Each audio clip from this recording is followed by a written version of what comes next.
All right, quick, guys. We have to finish this entire podcast before Waples actually gets home. I don't know for sure if he's going to be home today, but last time he was on vacation, he decided to, just jump in and ruin everything.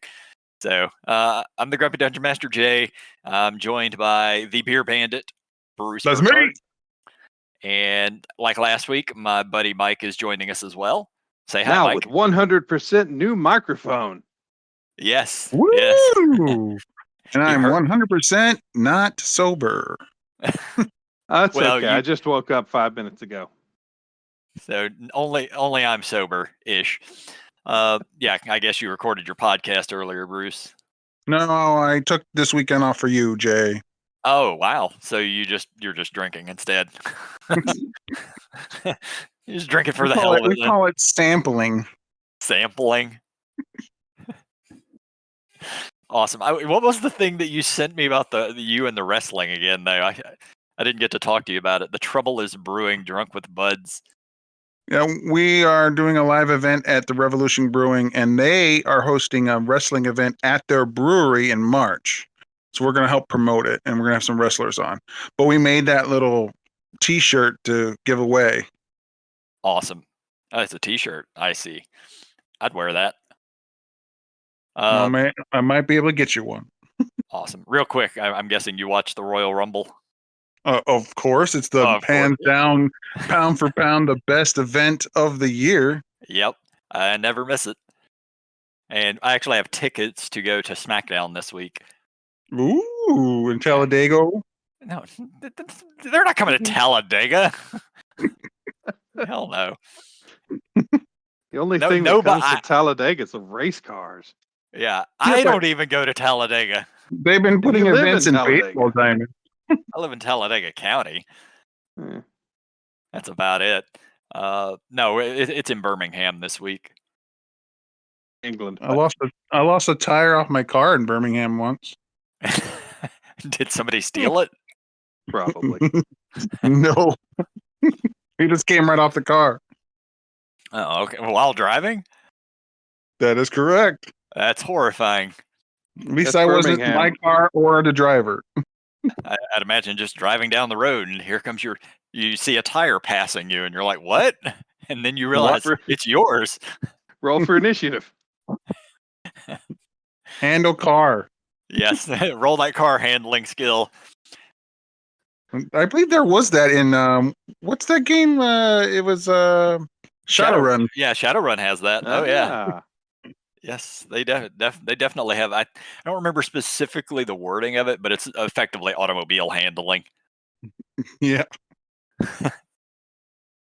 Yeah, I miss Shadowrun. Someday I need to run it again. I still tell that story of that campaign you ran where I was just trying to karate kick a dude in the head to knock him out, and I kept rolling sixes, and you said I kicked his head off by accident.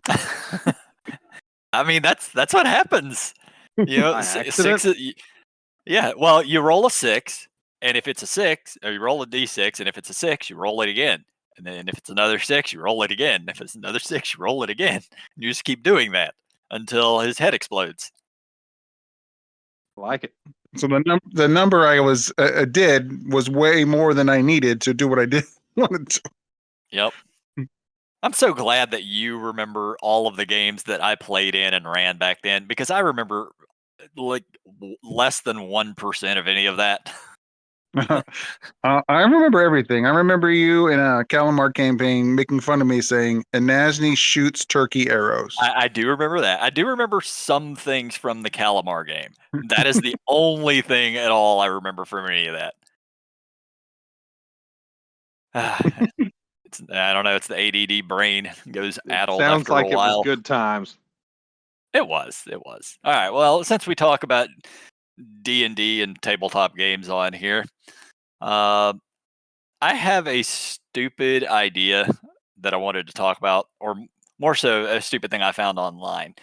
Last week, we decided to talk about the best role-playing games that came out in 2023 or slated, through 2024. And we had some fantastic ones, a la Brindlewood Bay, where you get to play. It's amazing. If you haven't listened to the pod last week, Bruce, Brindlewood Bay is this tabletop role playing game where you literally play old ladies, and you have to have a hobby, knitting, I don't know, pets. Just you got to have some sort of a hobby. And at the same time, you're playing through this thing. There are crazy Cthulhu-esque things going on in your town that you then have to deal with while being an old grandma. Ethel, why is a fish person in the living room? The steal in the car. I just love the premise. It's a great idea for a role-playing game. It's so dumb. It's so ridiculous. Anyway. It's the best thing ever. It is. At least for my sense of humor and Mike's, obviously. Yeah. Just doing my cross stitching, and the fish people just barged into the room. I could tell Bruce is all like, "This isn't D&D. It's not Pathfinder." It's okay. You know I like all that stuff. I know. So since we went over the best RPGs, I went online and looked up literally the worst RPGs ever. And oh my god, there's some fucking doozies in this one. Let's see, how many are there? 1, 2, 3, 4, 5, 6, 7, 8, 9, 10, 11, 12, 13. There are 14 of them that are considered the worst RPGs of all time. And at the top of that, there's what is referred to as the unholy trinity. There are 3 games that are so fucking bad. And a couple of them I get it. And I'm not even going to really and truly read over the first 2, but I'm going to at least give you why they are as terrible as they are. So the first one is called Fatal. F.A.T.A.L. And I'm going to read just what they say about it. The short version, Fatal is overcomplex, incoherent, racist, misogynist, and deviant in a bad way. It's sort of it's just a fucked up game. When it first hit the fora, it was greeted with derision and disbelief, with posters quoting snippets from the rule set as evidence that they can't be serious. This can't be a real game. They had to be putting everyone on. Sadly, it eventually came out that it was no joke, that this guy and company were dead serious and firmly believed they had created the greatest game ever. Jay, can I point out that the acronym FATAL stands for... I was getting there. Yes. Fantasy Adventures to Adult Lechery? Yes. What the hell? They toned it down from and changed it to From Another Time, Another Land in the second edition. So Dark They Crystal. made 2 editions. They made 2 editions of this shit. Wow. So they failed twice. Yes. Yes, they and did. They actually still have a web archive of their original website too. Yeah, I see on the Wayback Machine. Apparently, you can find the original PDF. So for anybody who wants to see how bad games can be, the next one I'm just going to read the name and then we're going to move on. The second one of the unholy trinity is called Racial Holy War. Moving on. Moving right on.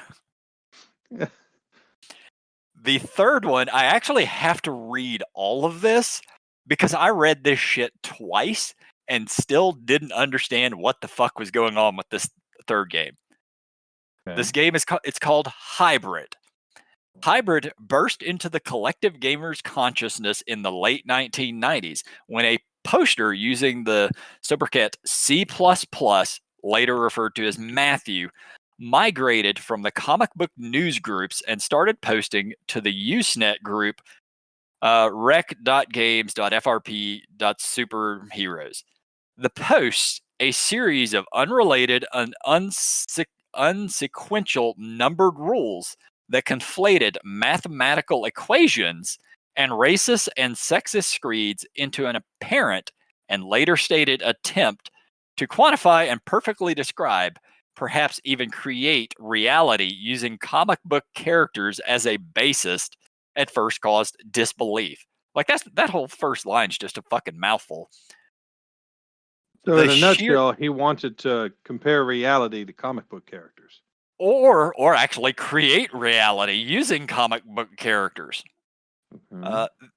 Yeah, the sheer unremitting number of posts turned the consensus into amazement and derision, which snowballed into a panoply of mocking replies in any thread that this guy graced. Combined with the almost random way the author replied to entirely unrelated threads, this caused an inevitable effect. The news group quickly died under the weight of sheer nonsense and his raving horde of anti-fans. Like Yeah, like this guy, from everything it reads in here, this guy was probably a like he was schizophrenic or something. Like he had some serious problems going on. But apparently, this is a real game. At some point, it did come out. It was on the. They also had a copy on the Wayback Machine. Dude had anti-fans.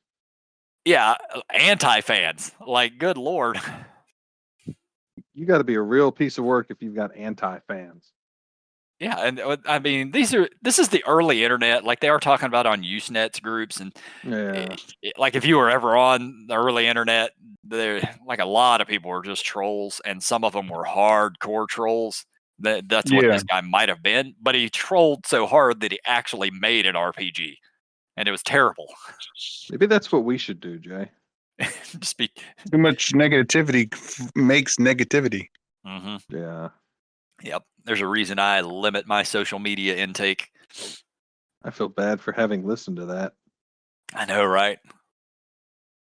Let's see the other ones that came out. This one's from 1981, The Spawn of Fashawn. Uh, yeah, from the Is it early year. French? No, well, maybe, probably not though.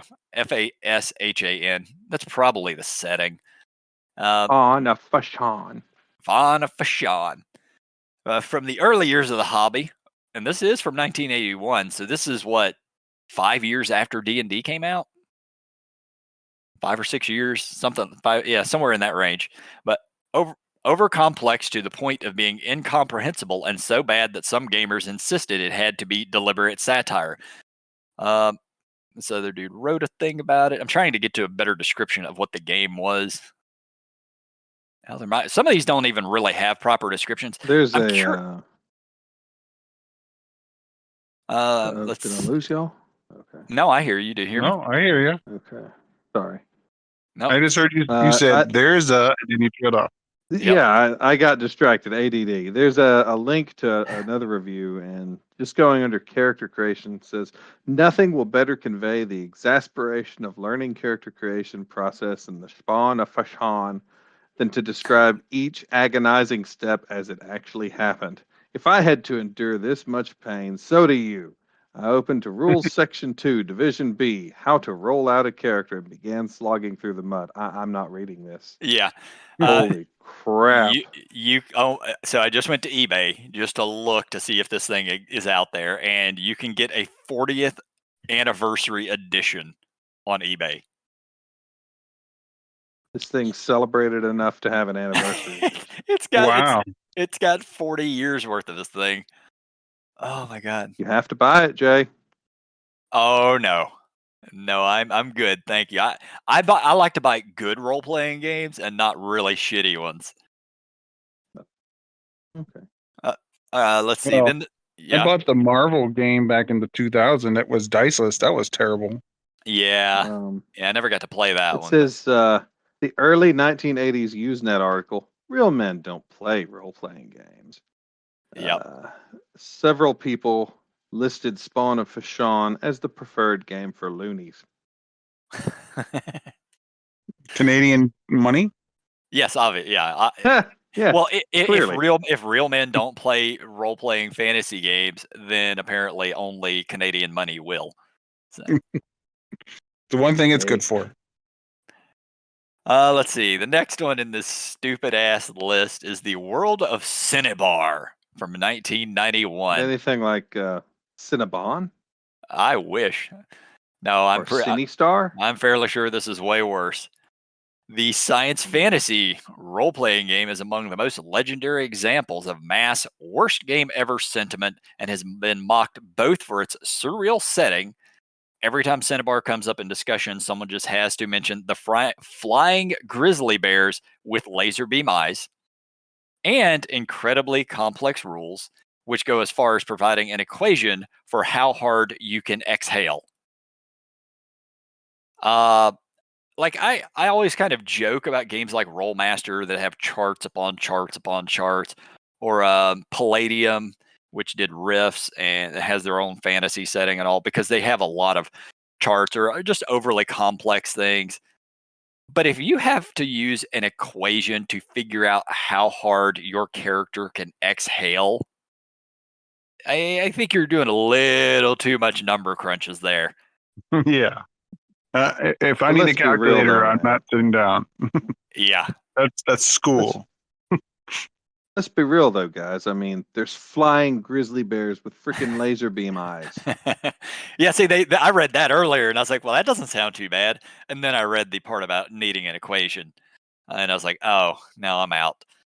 Like Pathfinder was too much math for me, so that I'm Well, definitely not doing yeah, I this. have a bone to pick with you on that. Well, let's go for it. Have at it. That's a DM of the doing that. You can just roll with it if you're like, oh yeah, that works. I mean, you didn't have to map it up. Well, no, every attack roll because Pathfinder. I don't get me wrong. I love Pathfinder. It's a fun game. It's not super difficult to run. But when you make an attack roll, because they went, because they wanted to add in the ability to crit spells and things like that, they went higher in they went higher in the numbers. So now your attack roll, you have to add at a much larger, it's just in a larger amount than D&D. It's not very. Go ahead. Don't forget, I'm first edition. Yeah. I'm talking second edition specifically. First edition, I would imagine it suffered. I never did get to play it, but I know it's D&D 3.5, so I would imagine it suffered from a lot of the, or it's 3.75. So it suffered from a lot of the same issues as 3.5 and 3.0. Whereas as you get to higher levels, sometimes if you have a barbarian that's raging and doing all this other shit, you have to be able to do calculus and have a fucking trigonometry table in front of you. No, if you're running a barbarian in Pathfinder 1 or 3.5, you just needed like 4 character sheets. You needed a character sheet when you weren't raging. You needed a character sheet when you were raging. You needed a character sheet if you raged too much and you were exhausted. You needed a character sheet for when you were not exhausted, but you were the one before exhaustion. I can't even remember. Tired. Yeah, with our buddy Bruce, because he played the Frenzied Berserker from it was 3.5 edition, and effectively he had a sheet, and he would have needed like 48 character sheets or something. Because a character sheet for when you go outside without sunscreen. Yeah, because sometimes he would be enlarged, sometimes he wouldn't. Sometimes they would throw a buff on him, sometimes they wouldn't. Just depending on what he was stacked with at that moment, it would completely alter the amount of damage he was capable of doing. How many D12s is this guy rolling? Oh, and we have to add in 6 D4s and 8 D6s and. Yeah, but I meant to give you a hard time about, you said that, as you were leveling, you just got an assigned amount of hit points, but it says clearly in the book that you can make them roll it. Oh, sure. Yeah, but it also, look, it's a tabletop game. You can literally just make them, you can do it however you want. But the game is designed for them to get that amount of hit points. Rolling it would have been fine too, but I'm curious if you could roll stats in Pathfinder 2. I know that's not in the design, but no, yeah, there's still rules for that. Just like in Pathfinder 1, they rather you use point buy, but you don't have to. Yeah, fuck point buy. I hate that shit. Roll that shit. Yeah. 46, take away the lowest one. Boom. Yeah. I don't mind. So I either assign stats or I have them roll for it. I just don't like point buy, because every time I see point buy, it's like the highest thing you can have is a 15. No, fuck you. They're superheroes. Yeah. Kind of Gotta- lame. Yeah, gotta have at least an 18 in something. Anyway. Where the hell were I even on this thing? I got a few more of these stupid. God, these are some shitty games. Oh, there was one specific reason that I wanted to even talk about this thing, Mike, and it's because one of the games that's in here, if you scroll down just a little bit, you'll see what I'm I talking. see Indiana Jones in here. Yes, we'll get to that one very soon. But because of your love for Indiana Jones, I figured we had to talk about But this. Dr. Jones. I mean, I She's have a very big, fedora. Dr. Jones. Yeah, Bruce, you have a fedora? I've Yes, got I like do 5 have a of them. fedora. I'm a huge Indiana Jones fan. Well, this will be perfect. Now we can shit on something we all love. But Bruce, do you have one that's a licensed replica of Indy's? Of course. Oh, okay. So we're in the same boat. Nice. All right. Doctor. Doctor. Doctor. Now we're in Spies Like Us. Doctor. Doctor. Doctor. So, 1995, a game called Sinzar. This fantasy RPG became infamous after a 1996 Usenet incident where the creators overhyped the game, going as far as using sock puppet accounts to attack the critics. As with World of Cinnabar, Sinzar was once considered by many RPG net denizens the worst RPG ever, but this antipathy has largely been redirected against Fatal, which we read it earlier. I understand why. This game itself is surprisingly playable, having more elegant rules and fewer restrictions than most class level games, and arguably doesn't belong in any list of terrible games. Nonetheless, it still has elements that an average gamer might object to, such as open encouragement of power gaming, the lack of balance among the professions and classes, and the rather juvenile writing or the fetish for all things heavy metal. This game actually sounds really fucking awesome. Heck yeah, I'm in, dude. Hold on. All right. Let's see what eBay has. Oh, they have it for sale. Yeah, the box art's kind of cool looking. Dude's Yeah, got a wicked sword. Yeah, it looks heavy $30. metal. Hell yeah. Yeah, that's, Is it $30?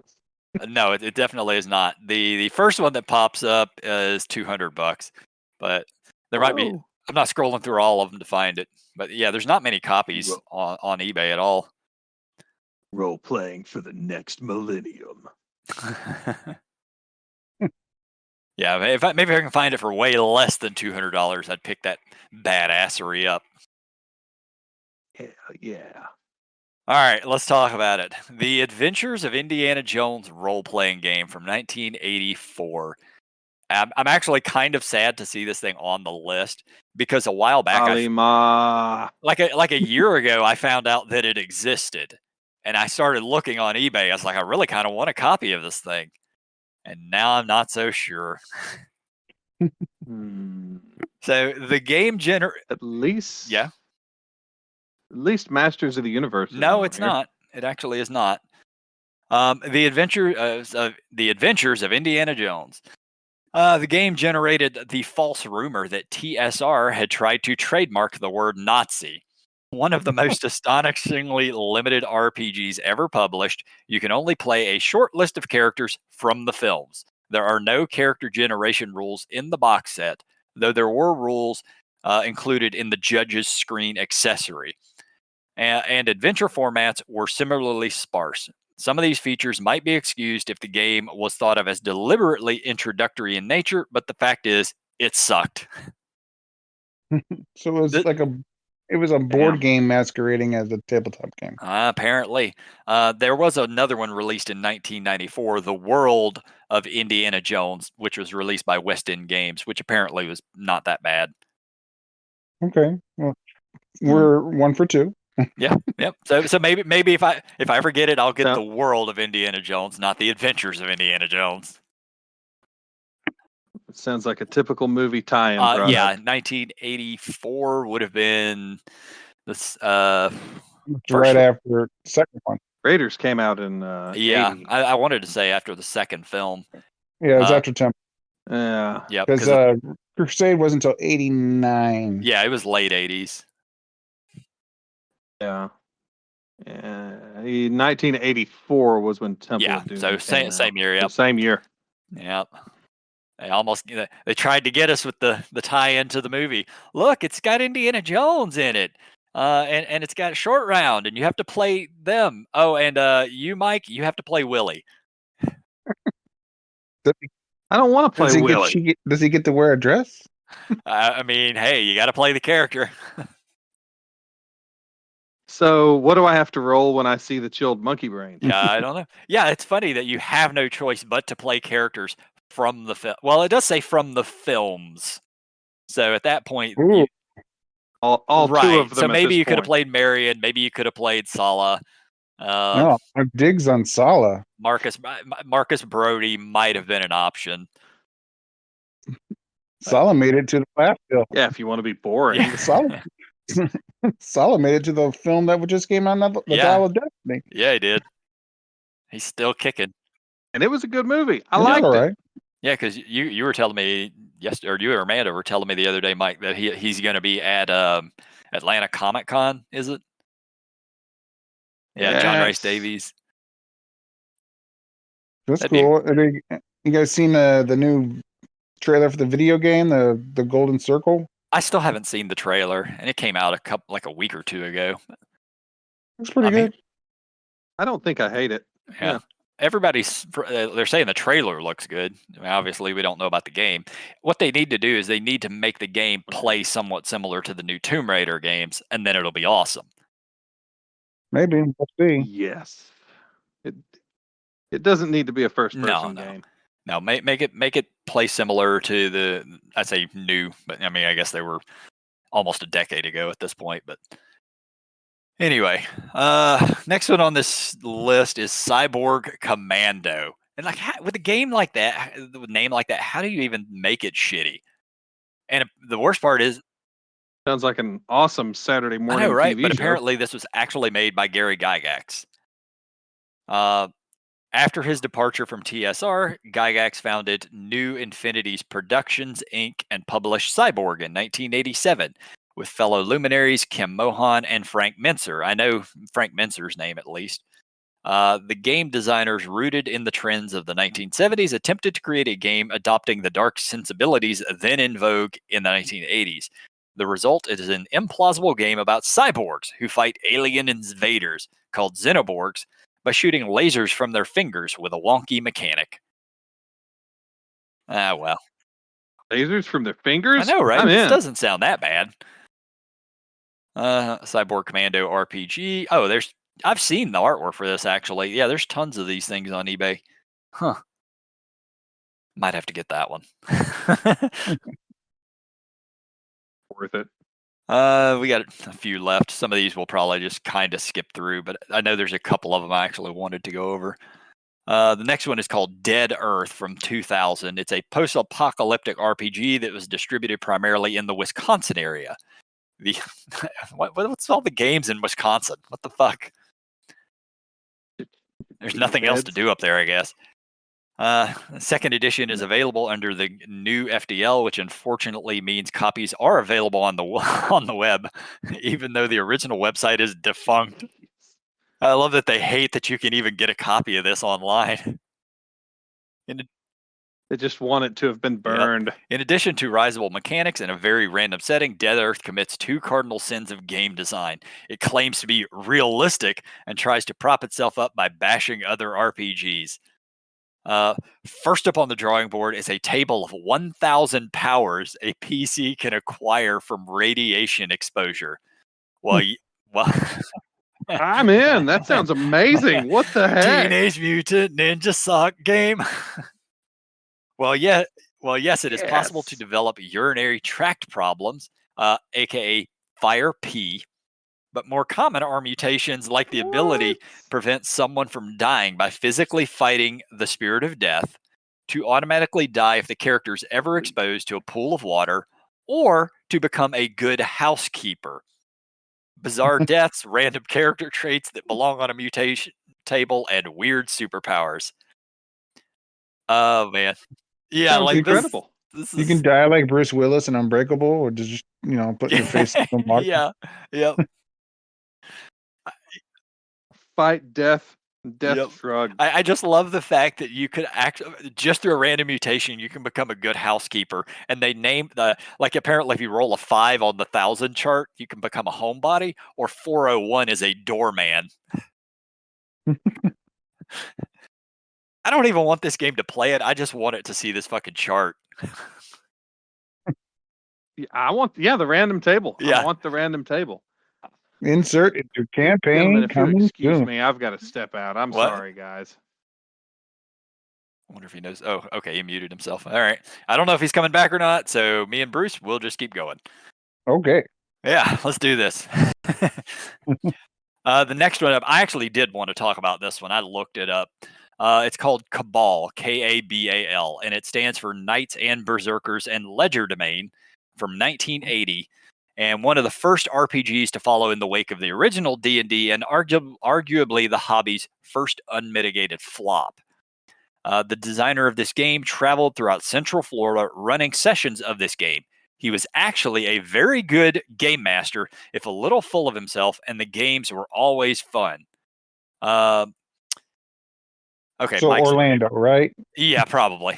Mike did say he should be back in a minute, Okay. or at But it's least, like yeah, Central Florida, there's nothing, and then Orlando. yeah, yeah, pretty much. Yeah. Well, isn't like Jacksonville? I think is It's No, it's it's not. no, It's no. on the- It's on the coast, but it's in the mid section of Florida. No, this is Central Florida. It means the interior of the state. Well, there's not much interior of Florida. That's what I Uh, was saying. That's why it's Orlando and then nothing. yeah. All right. I think they mean including Jacksonville, and I don't know what's on the other side of the state from from where Orlando and Jacksonville's at. Uh, Tampa. yeah, Tampa's further down though. Like that's almost South Florida. No, it's not. Yeah, whatever.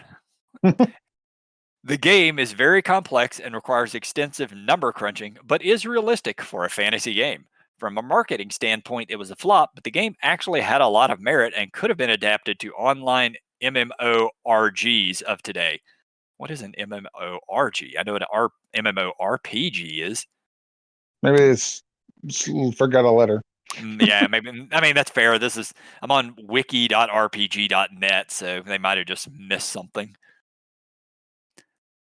Um, this next one, yes, this one. Oh my god, the next one is called Leading Edge Games. Leg's Phoenix Command is one of the most complex role playing systems ever devised, to the point of unplayability, with mechanics such as varying times to aim based off of square root of a firearm barrel length. After the financial failure of the game, its founder and author Barry Nakazono went back to designing rockets for the aerospace industry.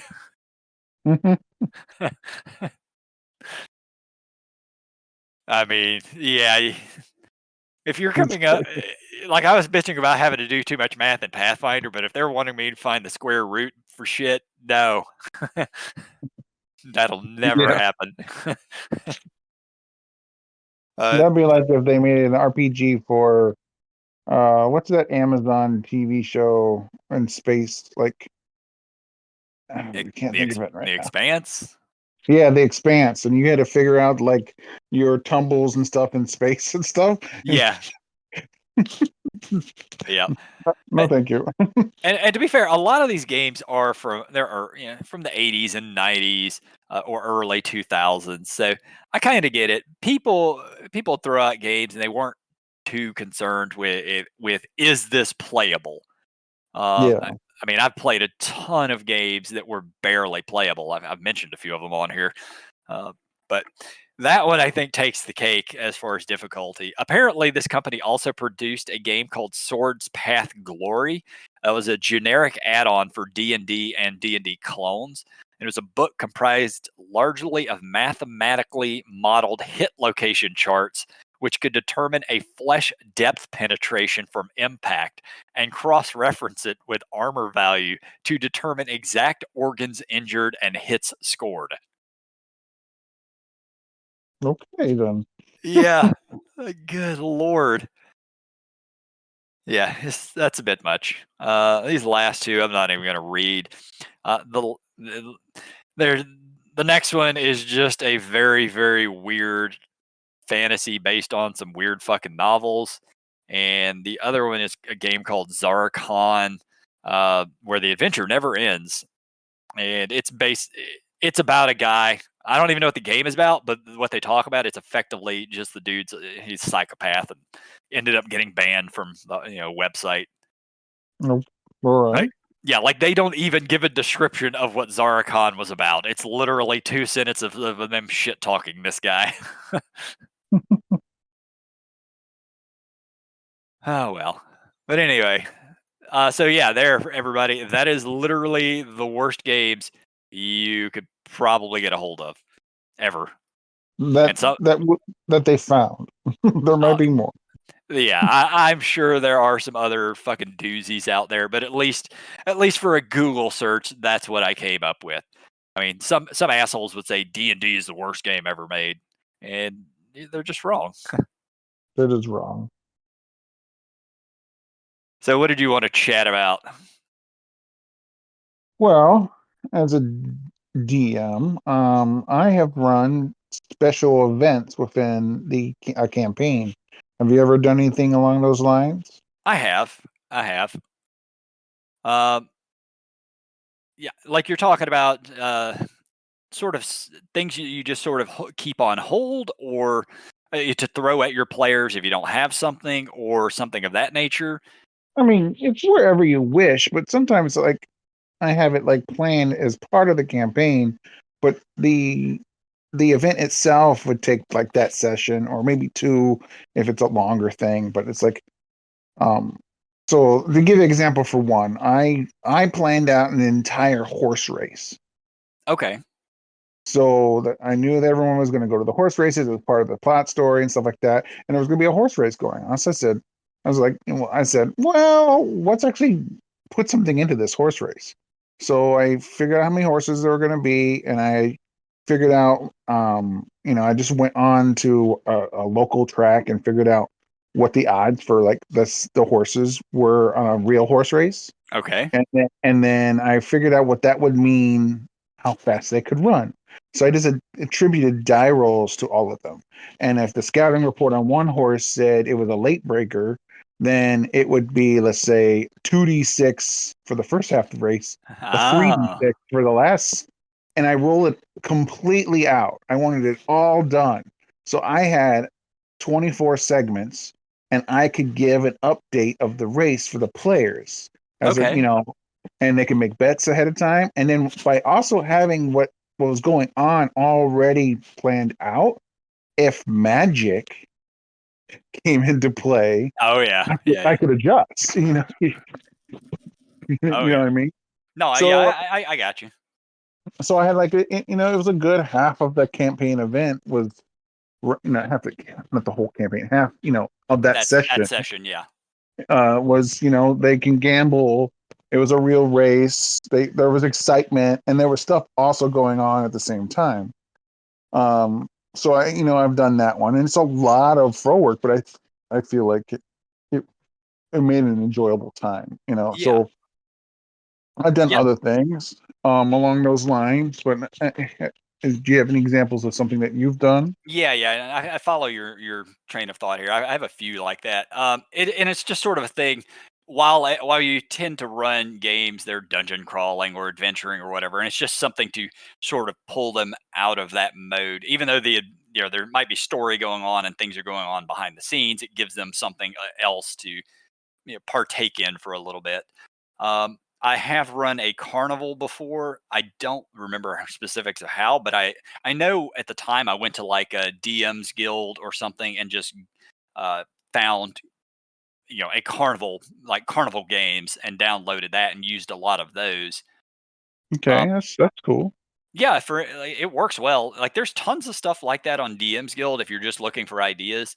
One of them I never did get to run because we ended up ending the campaign. I think it happened right around COVID or something or other. But I was running a campaign it was set in a country that was primarily run by gnomes. So a lot of the players are playing gnomes. Well, in Mhm. that country, they have their own game that they played called Wallop Bam Stompy Stick, and it's effectively like Blood Bowl. Oh, okay. Best game Welcome ever. back, Mike. Welcome back. I heard you say gnomish stuff. You heard the words Wallop Bam Stompy Stick, and you're like, "Fuck, I missed that game." I know, it was so good. But yeah, effectively, it was like Blood Bowl, and I had plans at some point to actually run a game where they were at the stadium at a Wallop Bam Stompy Stick game. Um, but Wasn't the stadium over near Lake Glug Glug? yeah, it was near Lake Glug Glug. By the way, Bruce, that lake was named Lake Glug Glug because that was the sound that the guy who found it made when he realized he didn't know how to swim. Okay. In his honor. Yeah. It was named after him by his family. But yeah, that would have been a fun one to run. Maybe someday I'll get to do that.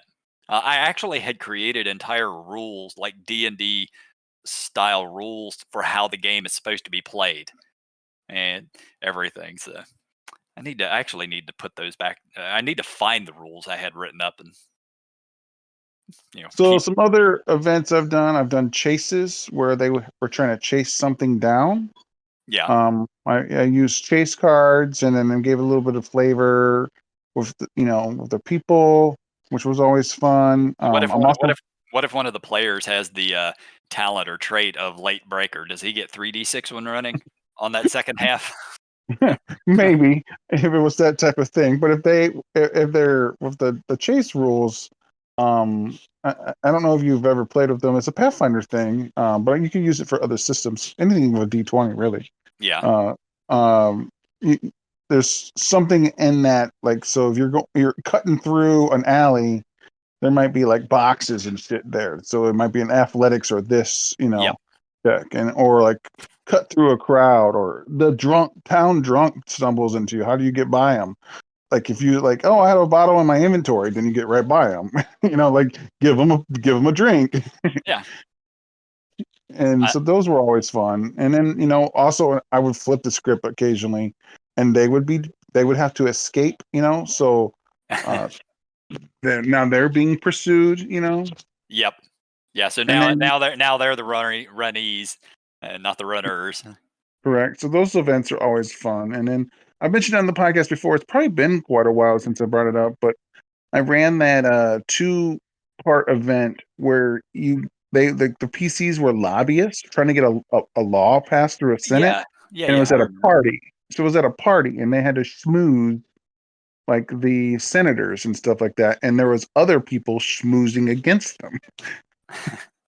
So you had to find out like Roll to schmooze. Yep. yeah. So you had to find secrets if you wanted to like give somebody an ultimatum or like blackmail them, or perhaps you found things out about them that they liked, so you could try to bring up conversations to make them to like your way of thinking a little bit more. Either way you wanted to do it, or you could even just intimidate somebody, but that could backfire if other people saw you. Yeah. When you pick the dude up So and hang him could off I the balcony. could I make a stealth check to leave his microphone recording while he goes to the bathroom? Yeah, you could do any. I mean, it was in a sand and sorcery kind of setting, but if I did the same thing, like a modern campaign, then yes, you definitely could do something along those lines. And It's amazing. this all sprang because the adventure I was running just had the same thing. They only had 6 people you could talk to, even though there was 50 senators, and the result was predetermined. And I said, that's not fun. It doesn't matter what you did, you were going to succeed, even if Yeah. you failed at everything. And whatever you did had no bearing of the outcome. So I was like, nope. I created all 50 senators. I threw them all out there, changed the rules a little bit, and predetermined where the senators were going to vote one way or the other, and then allowed them the full length of the party to see if they can change. And I'm like, well, if there's only 4 or 5 people of changes of agents of change, they gotta have competition, or it's still going to be in their favor. Right. So that part of it was once they realized, like, wait a second, that guy said he was going to go our way, and now we hear information that he's voting against us. Did he lie? And then when it dawns on the people that there's other people doing the same thing as them and watching them the PCs scramble, trying to figure out who the fuck's Who's bribing him? Who's paying this dude off? who's doing what we're doing, but for the other side. Yeah. Yeah, no, something like that would be a lot of fun. I've definitely run political schemes and stuff, even amongst the group that Mike plays in, but I've never gone and done it in that manner per se. Like typically the stuff that was going on, it's a matter of just sort of getting on somebody's good side and or bad side. Like there was definitely some NPCs that my players hated and they were kind of supposed to, and other ones they liked that they were kind of supposed to. Yeah, The last time you tried to do some political intrigue with us, spells ended up getting flung. Hey, no, but you guys did that shit, not me. Exactly.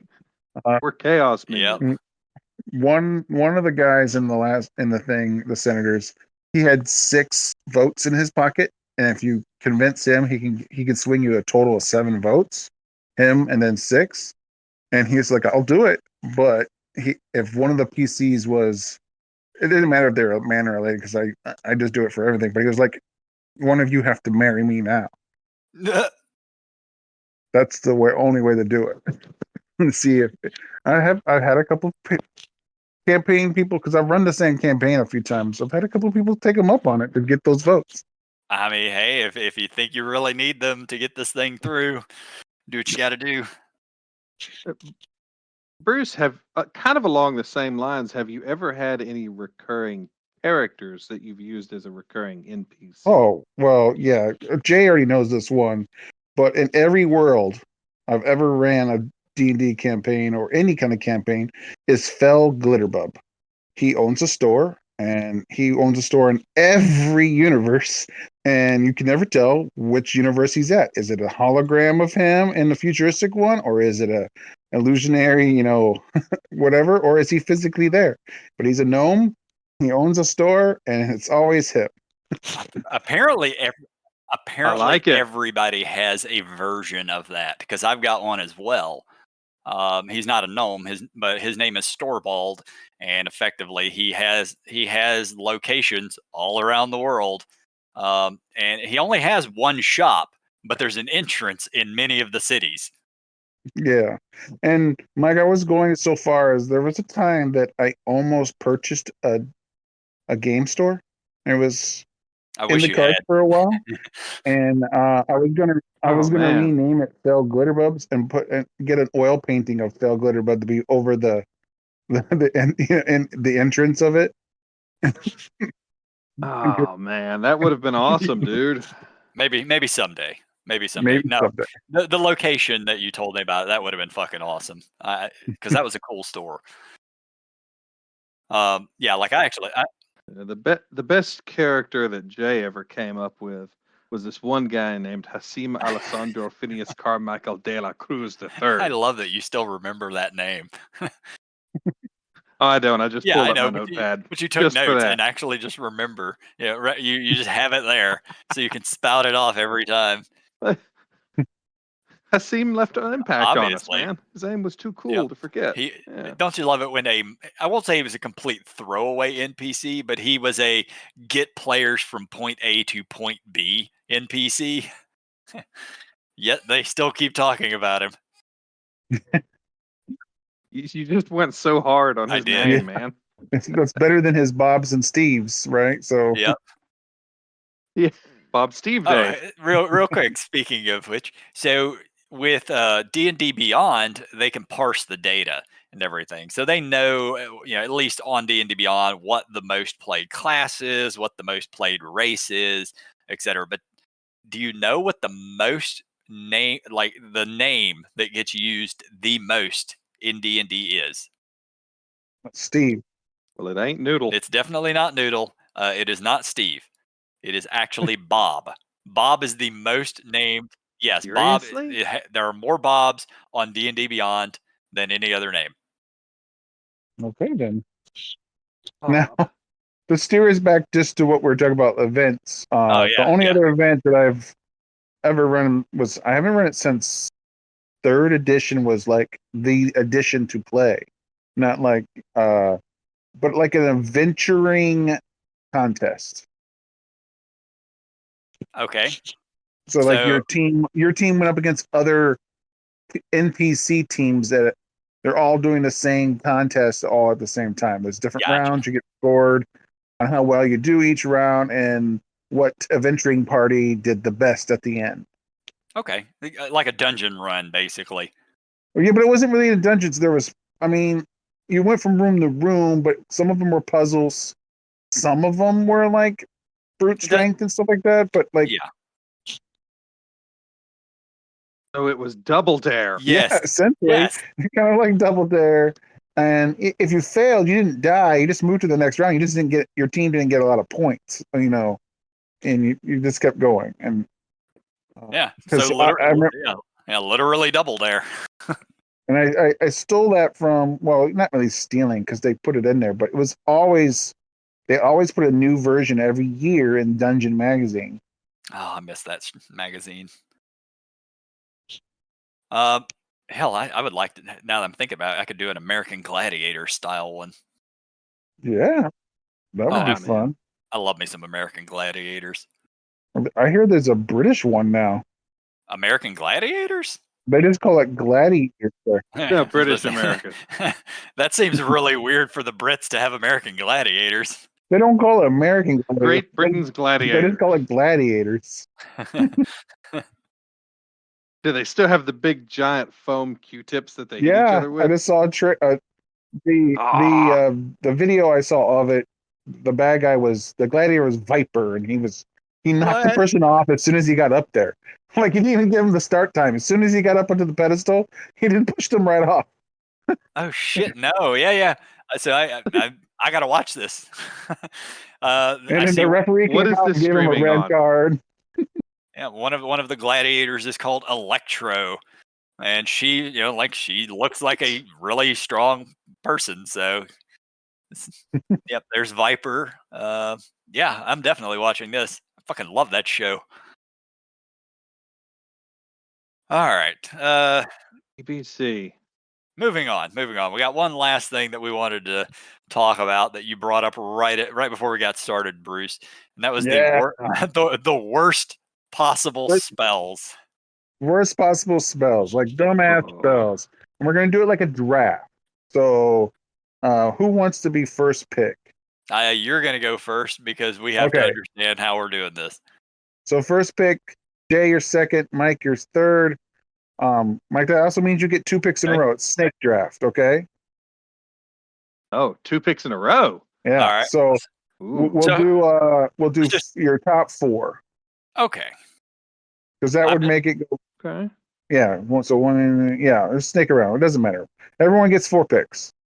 With Okay. my number 1, Okay. I hate to do this because the spell itself is a good spell, but my bone to pick with this spell is it shouldn't be a spell, and that's Hunter's Mark.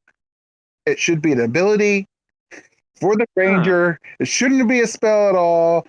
You're good at hunting. That's what a ranger is. Why do they have to waste a spell slot to, even if it's a bonus action spell? It's just it doesn't make any sense. It's just it shouldn't be a spell. What you can do with it, awesome. Shouldn't be a spell. That's You- my great. You're actually not wrong about that. Like the ability is actually pretty good. I know a lot of people actually use Hunter's Mark in 5e, but yeah, it really should just be here. You're a ranger. Here's your ability. Make it operate the exact same way. Yeah, it shouldn't be a spell. Why is it magical? Why are you attaching magic to this thing? It's the ability to do what you're doing as a hunter. You're following prey. You know how to look to find the vital spots and all that stuff. That's just the skill of your class. Yeah. Makes sense. Yeah. That's my number 1. So Jay, what's your number 1? Illusionary script. I mean, I have a problem with a lot of spells in D&D. I don't mind that they have the spell, I don't know. When the fuck are you ever going to use this thing? Like, so many spells that I'm going to have on my list are going to be things of when are you going to use this? Like I've played D&D for God, I don't even know how long, 35 years. This spell, I think, has been a part of it ever since then, and I've never once cast this. I've never thought about casting this. That's a good one, man. That was on my list. You took it from me, just like a fantasy draft. I can't mention that one. You're taking it. Yeah. Anyway, that's my number one. All right, Mike, what you got? Oh man, so I got two of them. Yeah, 2 in a row here. One of them. Hell, I've never even used this spell before, and I'm not gonna lie, I'm kind of cheating looking up stuff online. But Skywrite, it's you can literally just use the thing to say kill Dorothy. It's stupid. It's a waste of time. It's a concentration spell. You're giving up. It only works within 30 feet. There's so many other things you could do besides concentrating on signing your name in clouds. I would just use it to troll people. I would find whatever the villain's name is, and hashtag Hashtor sucks butt up in the sky. But can you just run a business with it? Look Can you just run a business and just like and put messages in the sky for people? That'll be 1 gold piece, thank you. Yeah. 50 gold, and I'll ask your wife to marry you in the sky. For 30 gold, I'll tell this guy that you hate him. And I guess my second one, and I don't know if you guys are going to disagree with me on this one. I hate the spell personally. Really? Disintegrate. Ooh, wow. Okay. 5th edition disintegrate. 5e, yeah, 5e disintegrate. It's all or nothing. Yeah. I mean, it's a 6th level transmutation spell. By the time I'm getting this spell, everything we're fighting is gonna have some pretty damn good deck saving throws. And if they make their throw, well, I just wasted a spell slot. And that. I mean, 10d6 plus 40. Hey, that's a lot of damage, but it's probably gonna miss. The odds are high that it's going to miss because it is a deck save, as you said, and that's part of the problem, sort of, with the mechanics of D&D in general. Because you get it's a save or fail on a lot of things. It does have the. I mean, if it did half damage on a fail, I wouldn't be so critical of it. But all or nothing at the cost of that spell. Yeah, you could just throw a 6th level fireball and probably get some guaranteed damage in.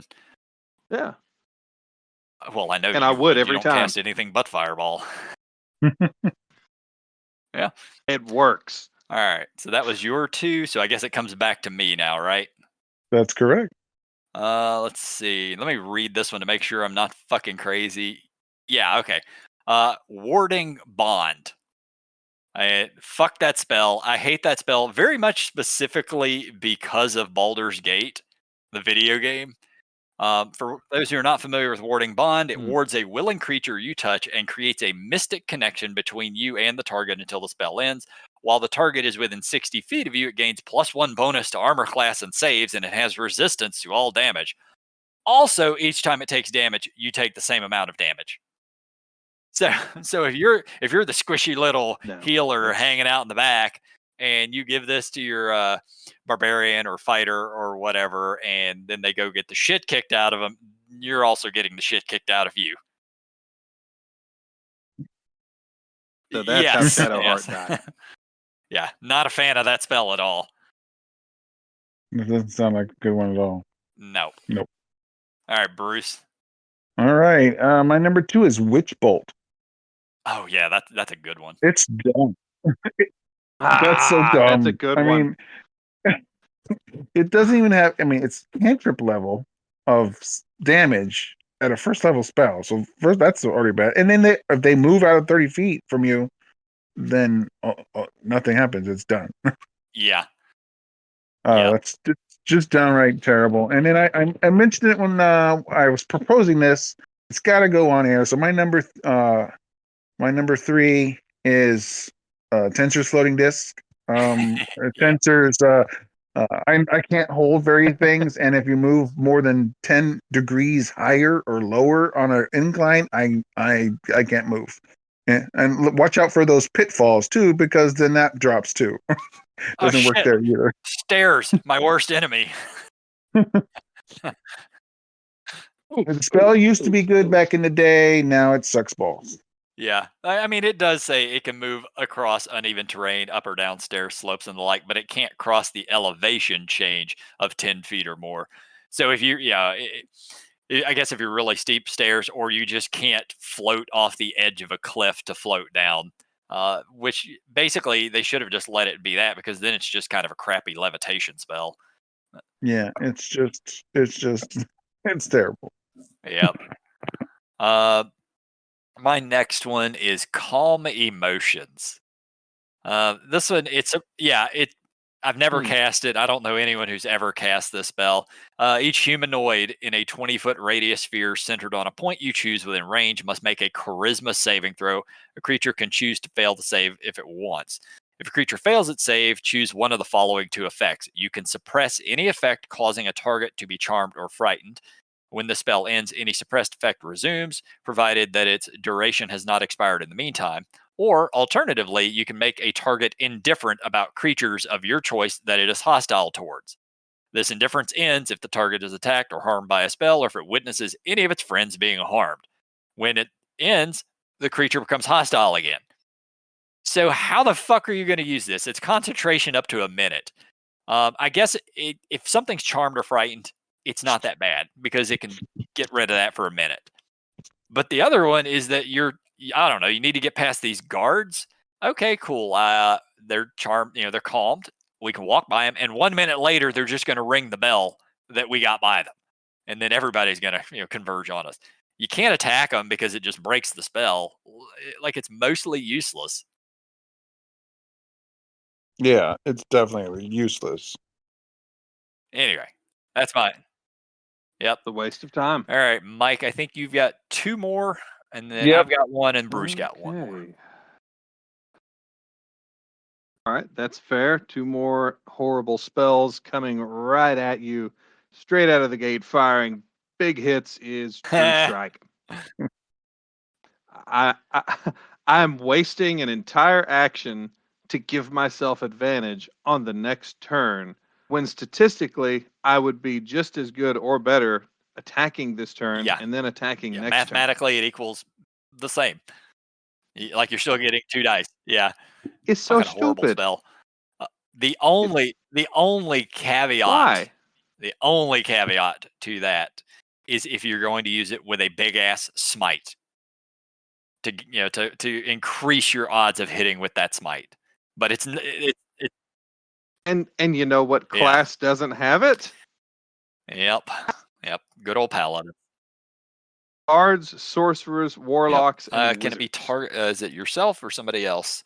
Yeah, nope, just yourself. You gain advantage on your first attack roll. Yep. On the next turn. Now, if you didn't break concentration to be fair, on it. with 5.5, they are changing True Strike from what I've seen to make it actually not bad. But yeah, in 5th edition, it's fucking worthless. Yeah. All right. Oh shit, my turn, isn't it? Yeah. Oh yeah, I get another spell, don't I? My second big wallop, and it's almost as terrible as Find Traps. This useless piece of garbage. It's got 120-foot range, and it just targets any trap within the range. It merely reveals that a trap is present. You don't learn the location of each trap, but you know that it's there. I'm in a freaking dungeon. You know what instead of pulling that shit, just get your rogue or barbarian to find the thing. Yeah. Or your bag of tricks, pop a weasel out of it and throw it down the hallway. Oh yeah. The bag of tricks is that is literally the best trap finding magic item in the game. Oh, here comes a weasel. All right, we'll throw it down the hallway to see what happens. Cool. It didn't die while flying through the air. All right, Weasel, come on back. All right. My number one Horrible is probably the best spell in the game, which is why I think it's the fucking worst. Silvery Bitch. fucking Barbs. I knew this was coming. I hate that spell so goddamn much. I have an unrealistic hatred for that spell. But why? So I will read the exact wordings on it. It is a reaction which you take when a creature you can see within 60 feet of yourself succeeds on an attack roll, ability check, or saving throw. You magically distract the triggering creature and turn its momentary uncertainty into encouragement for another creature. The triggering creature must re-roll the d20 and use the lower roll. You can then choose a different creature you can see within range, including yourself. Chosen creature has advantage on the next attack roll, ability check, or save it makes within 1 minute. If there's only one person in the party with Silvery Barbs, it's not that bad. It really isn't. It's good. It's a damn good spell. It's a first level spell. But if you're only contending with one person, it's not bad. But if you get a team of people who have access to Silvery Barbs, 2 or 3 or 4 people, your big bad guy's never going to land an attack. It's just not going to happen. He will just constantly be at disadvantage on everything. Attack roll, disadvantage. Ability check, disadvantage. Saving throw, disadvantage. Fuck that spell. For the rest of his shortened life. Anyway, fuck you, Silvery Barbs. All right, Bruce. All right, and my last one, I can't remember the name of it, but I believe it's a 0 or a first level spell, but you essentially charm somebody, but as soon as it's done, they hate you. Oh, I think that might be just charm. Oh yeah, it's I think it's friends. Friends. Yeah, friends. That's it. Why? They don't like that you use exactly. magic on them. But so why would you ever use it? That you just made an enemy. Yeah. For the duration, you have advantage on all charisma checks directed at one creature of your choice that is not hostile toward you. So this guy's already not mad at you. He's not hostile. When the spell ends, though, the creature realizes that you use magic to influence its mood and becomes hostile towards you. It's literally in the description. It shouldn't be called friends. It should be called make enemy. Yeah. That's your problem. It isn't the spell. It's the name of the spell. It's just making enemies with extra steps. I love it. Actually, I think I want to start casting that one. I'm gonna start taking friends, and everywhere I go, I'm just gonna walk by somebody, cast friends, walk away, and then let it end.